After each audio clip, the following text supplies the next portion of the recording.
안녕하십니까?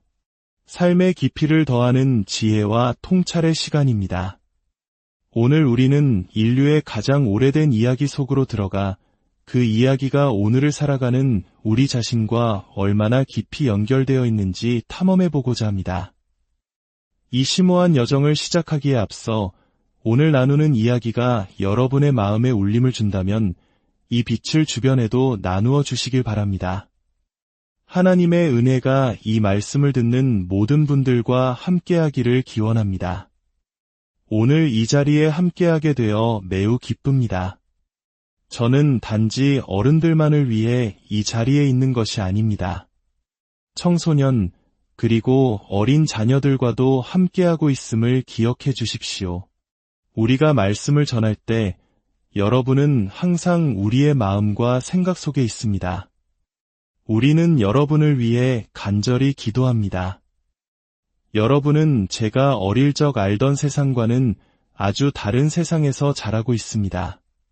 하지만 여러분의 하나님은 다르지 않으시며 그분의 능력은 조금도 약해지지 않았습니다. 그분은 선거로 물러나시는 법이 없으며 결코 경비병이 교체되는 일도 없습니다.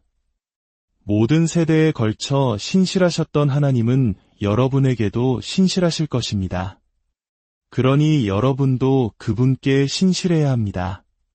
사랑하는 젊은이 여러분, 여러분은 하나님께서 주신 모든 은사를 사용하여 하나님의 이야기를 알고 그 이야기의 주인이신 하나님을 알아야 합니다.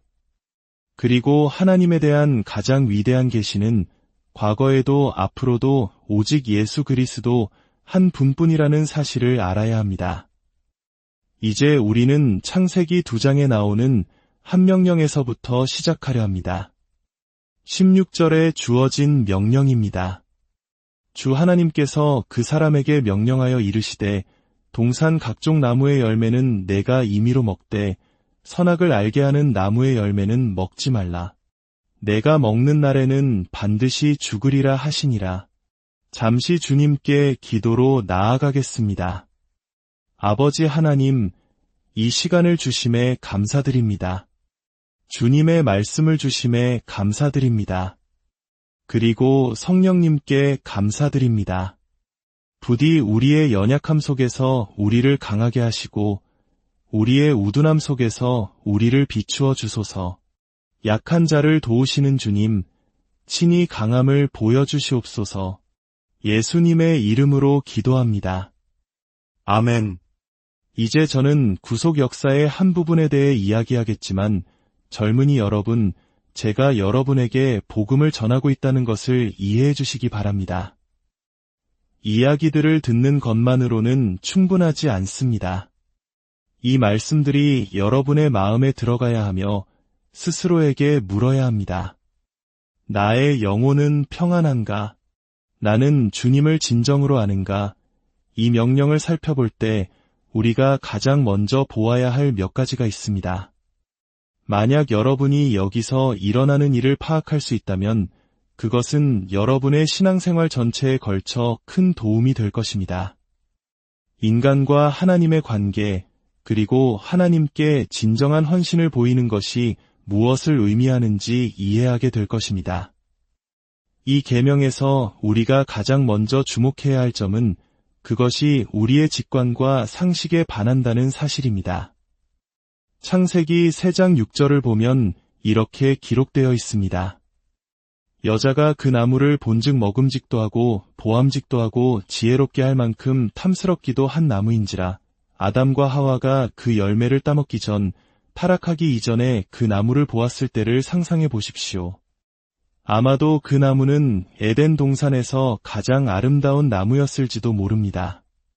그 향기는 비범했을 것이고 그 열매는 더할 나위 없이 맛있어 보였을 것입니다. 제가 말하고자 하는 것은 그 나무의 외적인 모습 어디에서도 그것이 죽음을 가져올 것이라는 단서를 찾을 수 없었다는 점입니다. 그 나무가 해를 끼칠 것이라고 생각할 만한 이성적인 근거는 전혀 없었습니다. 단 한 가지를 제외하고 말입니다. 바로 하나님의 말씀이었습니다. 이것이 바로 신앙의 시험이 항상 다루는 핵심입니다. 하나님과의 당신의 관계는 그분의 말씀에 대한 당신의 관계에 의해 결정됩니다. 이스라엘의 역사를 통틀어, 교회의 역사를 통틀어, 그리고 이 땅에서의 우리 자신의 짧은 역사를 돌이켜보아도 싸움은 언제나 동일합니다. 내 눈에 오른 대로 행할 것인가, 아니면 하나님의 말씀을 신뢰할 것인가? 이것이 변치 않는 질문입니다. 왜 시험은 항상 이런 방식으로 주어지는 것일까요? 왜 하나님의 말씀이 이토록 중요한 것일까요? 그것은 바로 이것 때문입니다. 우리가 하나님께 진정한 헌신을 보이는 가장 위대한 방법, 참된 경건의 가장 위대한 표현은 바로 하나님을, 즉 하나님의 말씀을 믿는 것이기 때문입니다. 성경 전체에서 하나님의 말씀과 하나님의 본성은 분리할 수 없이 직접적으로 연결되어 있습니다. 만약 당신이 하나님의 말씀을 불신한다면 당신은 그분의 성품에 대해 그분이 말씀하신 모든 것을 불신하는 것입니다. 이것은 단지 인류의 타락이나 구속의 역사뿐만 아니라 우리 자신의 삶에 있어서도 매우 중요합니다. 이것이 바로 우리가 매일 마주하는 싸움입니다. 당신은 하나님의 말씀을 믿겠습니까? 하나님은 아담과 하와에게 바로 그것을 요구하고 계셨습니다. 부모님이 우리에게 무언가를 하라고 할 때 왜요? 라고 물으면 내가 그렇게 말했으니까 라고 대답하실 때가 있습니다. 인간인 부모님의 경우에는 그 대답이 충분하지 않을 수 있지만 하나님께는 완벽하게 적용됩니다. 그분의 말씀은 그분의 성품의 표현이며 그분의 성품은 흠없고 순결하며 거룩합니다. 그분은 진리를 말씀하실 뿐만 아니라 진리 그 자체이십니다. 그러므로 젊은이 여러분, 제 말을 들어보십시오. 여러분은 평생에 걸쳐 하나님의 말씀에 대해 어떤 결정을 내릴지 선택해야 할 것입니다. 말씀에 대한 여러분의 관계가 하나님과의 관계를 결정할 것이기 때문입니다. 제가 신학교에 다닐 때 교수님들은 성경을 우상으로 만들지 않도록 조심하라고 끊임없이 경고했습니다. 얼마나 뒤틀린 거짓말입니까? 하나님의 말씀과 하나님의 성품은 사실상 하나이기 때문입니다. 그분이 하신 말씀을 믿지 않으면서 그분의 성품을 믿는다고 자처하지 마십시오. 이 원리는 에덴 동산에만 국한되지 않습니다. 마태복음 4장 4절에서 우리 주님께서는 이렇게 말씀하셨습니다. 기록되었으되 사람이 떡으로만 살 것이 아니요 하나님의 입으로부터 나오는 모든 말씀으로 살 것이라 하였느니라. 만약 아담과 하와가 이 원칙을 따랐다면 모든 것이 달라졌을 것입니다. 로마서 4장으로 잠시 가보겠습니다. 오늘 저는 이 주제를 조금 다른 방식으로 다루고 싶습니다. 고대에 일어났던 이 일들이 오늘날에도 여전히 일어나고 있으며 싸움은 언제나 같다는 것을 여러분이 보기를 원하기 때문입니다. 로마서 4장 19절은 아브라함에 대해 이렇게 말합니다. 그가 100세나 되어 자기 몸이 죽은 것 같고 사라의 태가 죽은 것 같음을 알고도 믿음이 약하여지지 아니하고 믿음이 없어 하나님의 약속을 의심하지 않고 믿음으로 견고하여져서 하나님께 영광을 돌리며 여기를 보십시오.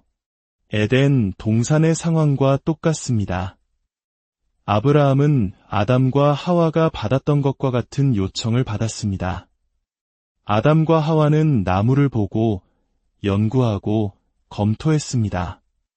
멀리서도 보고 가까이서도 보고 냄새도 맡아보았습니다. 그들이 볼 수 있는 것 중에는 그것이 치명적이라고 말해주는 것이 아무것도 없었습니다. 오직 하나님의 말씀뿐이었습니다. 이제 아브라함을 보십시오. 그는 자신의 몸이 죽은 것과 같음을 보았습니다. 그의 아내는 아이를 낳을 나이를 훨씬 지났습니다. 그에게는 아이를 가질 것이라고 믿을 만한 이유가 단 하나도 없었습니다. 오직 한 가지, 하나님의 말씀 외에는 말입니다. 저는 성경 전체를 샅샅이 뒤져 인간이 하나님을 믿었거나 믿지 못했던 역사적 사례들을 수없이 보여드릴 수 있습니다. 이는 우리에게 매우 중요한 두 가지 치명적인 것을 보여줍니다. 젊은이 여러분, 제 말을 들으십시오. 여러분은 지금 젊습니다. 지금 바로 말씀을 공부하기 시작할 수 있고 인생의 경로를 바꿀 수 있습니다. 치명적인 두 가지는 바로 하나님의 말씀에 대한 무지와 불신입니다. 최근 몇 년간 복음주의권에서 일어난 모든 혼란의 일부는 순전히 하나님의 말씀에 대한 무지의 결과입니다. 무지와 불신. 당신은 구약과 신약에서 불신과 불순종이 얼마나 자주 연결되어 있는지 알면 놀랄 것입니다. 순종을 의미하는 단어가 실제로는 믿음을 의미할 때도 있습니다. 오늘 밤 여러분이 창세기 3장을 더 잘 이해하게 될 것인가 하는 문제보다 더 중요한 질문이 있습니다. 그것은 바로 당신도 같은 실수를 저지를 것인가 아니면 하나님을 믿을 것인가 하는 질문입니다. 타락한 우리 첫 조상들로부터 교훈을 얻겠습니까? 아니면 같은 실수를 계속 반복하겠습니까? 자기 눈에 옳은 대로 행했던 사사시대의 사람들처럼 살겠습니까? 아니면 살아계신 하나님의 말씀을 따라 하나님께 영광을 돌리겠습니까? 우리는 그들이 불순종했음을 압니다. 창세기 3장 6절에서 여자는 나무가 먹음직하고 눈을 즐겁게 하며 지혜롭게 할 만큼 탐스러워 보이는 것을 믿었습니다. 그녀는 다른 목소리, 즉 뱀의 말을 믿었습니다. 어쩌면 그 향기를 믿었을지도 모릅니다. 그녀는 그 열매를 따서 먹었고 그녀와 함께 있던 남편에게도 주니 그도 먹었습니다. 그녀는 자신이 본 것을 믿었고 다른 목소리에서 들은 것을 믿었습니다. 그리고 그녀는 타락했고 그녀의 남편도 함께 타락했습니다. 많은 사람들이 아담은 아내의 말을 들어서 타락했다고 말하지만 그것은 터무니없는 말입니다. 그는 아내의 말을 들었기 때문에 타락한 것이 아닙니다. 제 아내는 제게 수많은 훌륭한 조언을 해주었고 성경 구절을 이해하는 데 도움을 주었습니다. 아담은 그의 아내가 하나님의 말씀에 반하는 것을 말했을 때 그녀의 말을 들었기 때문에 죄를 지은 것입니다. 여러분의 삶 내내 여러분이 희생해야 할 이삭과 같은 것들이 많이 있을 것입니다.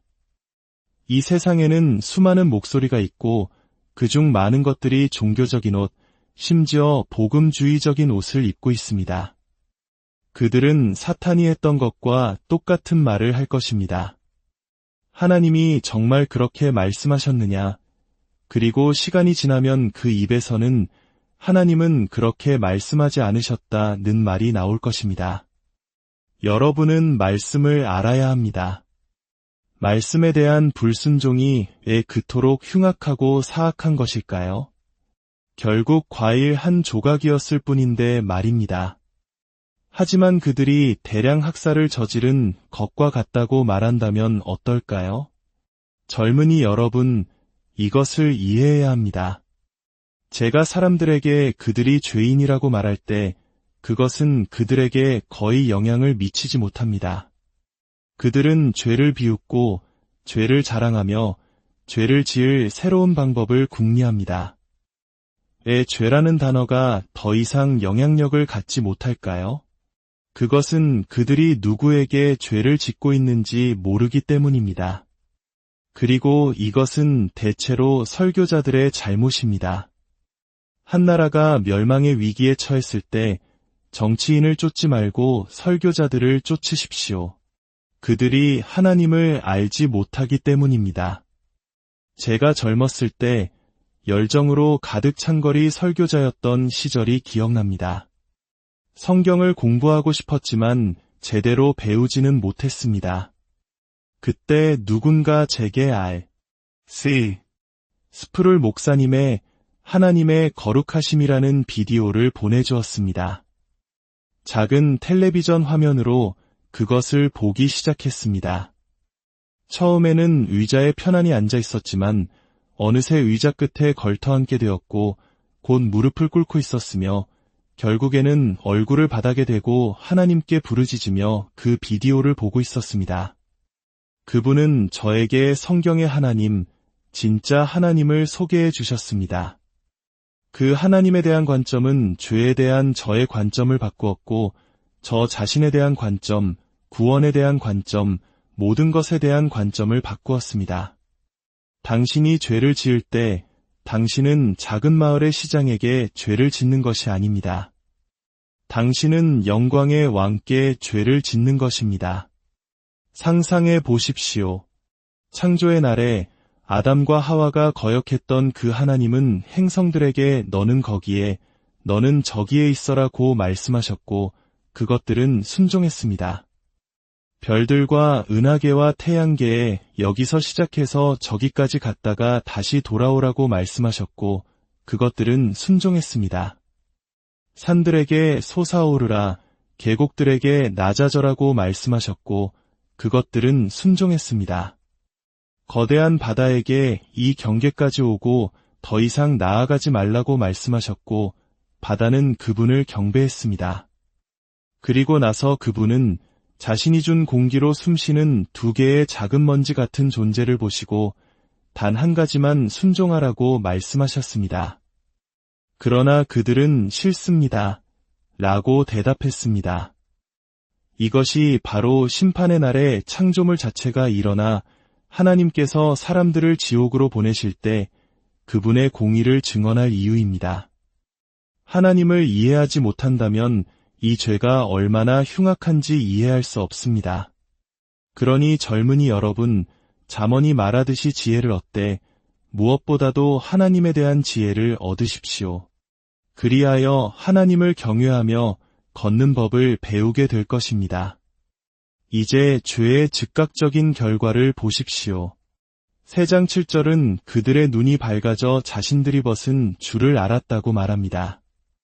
그들은 무화과나무 잎을 엮어 치마로 삼았습니다. 그리고 날이 서늘할 때 동산을 거니시는 주 하나님의 소리를 듣고 그와 그의 아내가 주 하나님의 낯을 피하여 동산 나무 사이에 숨었습니다. 두 가지를 보십시오. 그들은 하나님에 의해 하나님을 위해 만들어졌지만 이제 하나님으로부터 숨고 있습니다. 그리고 더 중요한 점이 있습니다. 특히 결혼을 생각하는 젊은이들에게 해당되는 이야기입니다. 2장에서 아담은 하와를 보고 이는 내 뼈 중에 뼈여 살 중에 살이라고 말했습니다. 하나님에 의해 창조된 두 개인이 하나, 즉 뼈 중에 뼈여 살 중에 살이 되었습니다. 그런데 이제 그들은 서로에게서도 숨고 있습니다. 젊은이 여러분, 우리 세상은 논쟁과 혼돈, 부조리로 가득 차 있습니다. 수많은 복잡한 문제들이 있지만 그 뿌리는 복잡하지 않습니다. 문제의 뿌리는 죄입니다. 그리고 그 문제에 대한 유일한 해답은 예수 그리스도의 복음입니다. 그러니 세상을 치유하고 싶다면 어떤 사회적 구조물을 좇거나 인간의 사변에서 태어난 철학을 좇지 마십시오. 그것은 아무것도 치유하지 못합니다. 하나님과 인간 사이의 수직적 관계를 치유하는 것은 복음입니다. 개인과 개인, 남자와 여자, 모든 다른 모양과 크기, 유형과 색깔의 사람들 사이의 수평적 관계를 치유하는 것도 복음입니다. 그 모든 해결책은 오직 한 곳, 죄의 뿌리가 파괴되는 예수 그리스도의 복음 안에만 있습니다. 3장에서 하나님은 여자와 남자에게 심판을 내리십니다. 여자에게는 출산의 고통을, 남자에게는 수고의 고통과 죽음을 선고하십니다. 당신은 흙이니 흙으로 돌아갈 것이니라. 우리 안에는 죽음을 받아들이기 힘들어하는 무언가가 있습니다. 우리는 죽도록 만들어지지 않았다는 일침이 여전히 우리 안에 있습니다. 죽음이 우리에게 고뇌를 안겨주는 이유는 그것이 옳지 않기 때문입니다. 그것은 자연스러운 것이 아닙니다. 그것은 초자연적인 것이며 징벌로 부과된 것입니다. 제가 17살 때 아버지가 제 눈앞에서 돌아가셨습니다. 그 순간 제 삶의 모든 의미가 무너졌습니다. 저는 강하고 지적인 아버지를 닮고 싶었지만 그분은 죽었습니다. 제가 그분처럼 된다 한들 저도 죽을 것입니다. 그렇다면 강해지는 것이 무슨 소용이 있겠습니까? 젊음의 전성기를 누린들 무슨 소용이 있겠습니까? 늙어갈 텐데요. 사랑에 빠진들 무슨 소용이 있겠습니까? 아내도 죽고 저도 죽을 텐데요. 제가 본 모든 아름다운 것들, 별, 달, 가을, 일출, 일몰, 그 모든 것이 사라질 것입니다. 그리고 사라질 것이기 때문에 아무 의미도 없습니다. 이 모든 것이 죄 때문입니다.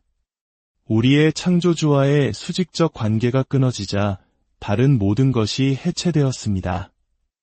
우리는 생명유지 장치에 연결된 채 그 코드를 벽에서 뽑으려고 안간힘을 쓰는 어리석은 사람과 같습니다. 하지만 이 심판 속에서 우리는 자비를 발견할 수 있습니다. 출산의 고통, 노동의 헛됨, 이것들은 심판이지만 올바르게 이해한다면 가장 큰 자비입니다. 여인이 출산하며 고통을 겪을 때마다 하나님은 외치고 계십니다. 타락했다, 타락했다, 돌아오라, 돌아오라. 남자가 아침 일찍 일어나 하루 종일 일하고도 아무것도 얻지 못하고 패배감에 젖어 집으로 돌아올 때마다 그것은 하나님께서 그에게 외치시는 자비의 외침입니다. 타락했다, 타락했다, 돌아오라. 돌아오려면 하나님을 믿어야 합니다. 그렇다면 어떻게 돌아갈 수 있겠습니까? 우리의 조상 아담은 타락했고 우리도 그와 함께 타락했습니다. 우리는 그와 함께 타락했을 뿐만 아니라 하나님에 대한 그의 반역을 따라왔습니다.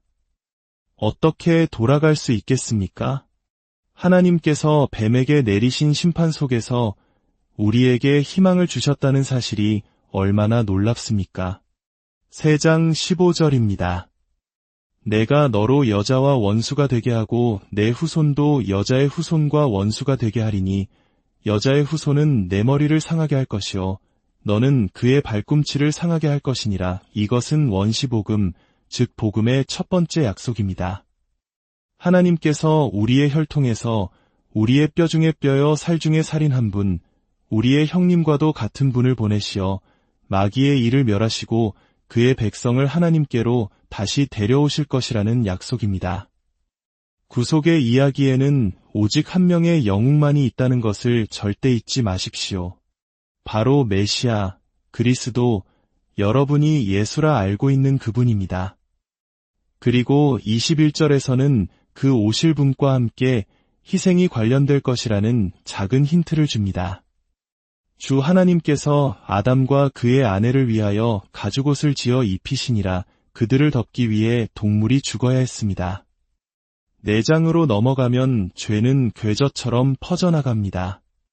가인과 아벨의 이야기에서 우리는 형제가 형제를 죽이는 것을 봅니다. 요한일서 3장은 가인이 악한 자에게 속하여 그의 아우를 죽였다고 말합니다. 아담의 아들은 이제 악한 자의 소유가 되었습니다. 인류는 이제 죄를 사랑하고 기뻐할 뿐만 아니라 하나님을 격렬하게 미워하는 족속이 되었습니다. 우리는 왜 하나님을 미워할까요? 그분이 선하시기 때문입니다. 그분이 사랑이시기 때문입니다. 그리고 우리는 사랑이 없고 악하기 때문입니다. 6장에 이르면 인류의 부패는 극에 달합니다. 주께서 사람의 죄악이 세상에 가득함과 그의 마음으로 생각하는 모든 계획이 항상 악할 뿐임을 보시고 이것은 과장이 아닙니다. 하나님의 억제하시는 은혜가 없다면 인간은 악을 향해 머리를 박고 달려갑니다. 이 이야기가 당신과 동떨어진 것이라고 생각하지 마십시오. 만약 제가 여러분의 마음에서 여러분이 생각했던 모든 생각과 행했던 모든 행동을 꺼내 USB에 담아 이 화면에 보여준다고 상상해 보십시오. 여러분은 자리에서 뛰쳐나와 비명을 지를 것입니다. 왜냐하면 여러분은 가장 친한 친구에게도 공유할 수 없는 너무나 사악하고 추악한 생각들을 해왔기 때문입니다. 이것은 분리된 이야기가 아닙니다. 이것이 바로 우리 모두의 현실입니다. 홍수 이후에도 아무것도 변하지 않았습니다. 8장 21절은 말합니다. 사람의 마음이 계획하는 바가 어려서부터 악함이라 홍수의 그 모든 물도 인류를 깨끗하게 씻어낼 수 없었고 그 모든 심판도 하나님이 구원하신 자들에게조차 경외심을 심어주지 못했습니다. 노아는 술에 취했고 그의 아들함은 타락했으며 11장에는 바벨탑이 18장과 19장에는 소돔과 고모라가 있습니다. 인류가 온 세상으로 퍼져나가면서 그들의 도덕적 부패도 함께 퍼져나갔습니다. 이것이 바로 바울이 로마서 1, 2, 3장에서 온 세상을 정죄하고 아무런 희망도 남기지 않은 이유입니다. 그는 이방인, 도덕주의자, 그리고 율법을 가졌던 유대인까지 모두 죄 아래 있다고 선언했습니다. 모든 인류는 예외 없이 타락했습니다. 하나님은 노아와 언약을 맺으십니다. 이것은 보존의 언약으로 알려져 있습니다. 하나님은 이렇게 말씀하시는 것과 같습니다. 노아야, 너희 모두는 매일 죽어 마땅하다.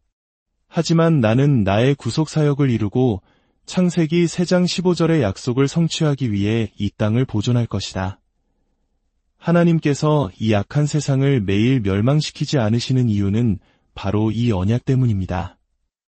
그분은 이 땅에서 자신의 영광을 위해 구원의 일을 행하기로 작정하셨기 때문입니다. 그러나 여기에 문제가 있습니다. 구속사역은 반드시 하나님의 속성과 일치하는 방식으로 수행되어야 합니다. 사탄이 타락했을 때 그는 자비 없이 완벽한 정의와 마주했습니다. 그러나 아담과 이브가 타락했을 때 그들은 완벽한 정의와 함께 구속의 약속을 받았습니다. 이것이 바로 시대의 딜레마입니다. 어떻게 의로우신 하나님께서 불의한 자들을 의롭다 하실 수 있겠습니까? 아담은 그 순간 죽었어야 합니다. 노아도 홍수 속에서 다른 모든 사람들과 함께 죽었어야 합니다. 아브라함, 이스라엘, 심지어 다윗 왕까지도 모두 죽어 마땅했습니다. 하나님께서 그들을 용서하시고 구원하신다는 사실 자체가 그분의 공의에 대한 질문을 제기합니다. 어떻게 하나님은 죄 많고 반역적이며 사악한 백성을 구원하시면서 동시에 자신의 공의를 유지하실 수 있겠습니까? 이 모든 질문은 2000년 전 갈보리에서 답을 얻었습니다. 하나님은 사탄에게 이렇게 말씀하시는 것과 같습니다.